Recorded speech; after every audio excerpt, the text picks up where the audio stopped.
Кедергісіз болашақ 2025 жобасы аясында шексіз мүмкіндіктер әлемі атты байқауға қош келдіңіздер.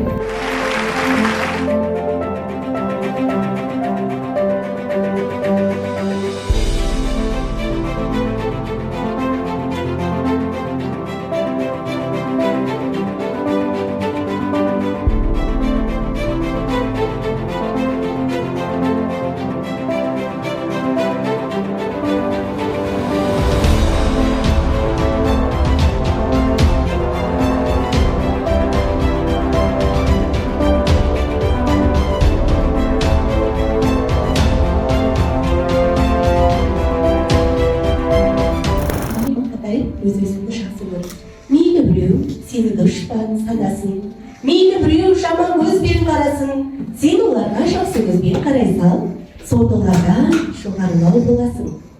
Бұл өмірде неше түрлі адам бар. Сен туралы білмей жатып жамандар, мына сені жек көруді біліп қой, өзің жақсы көре алмайтын адамдар.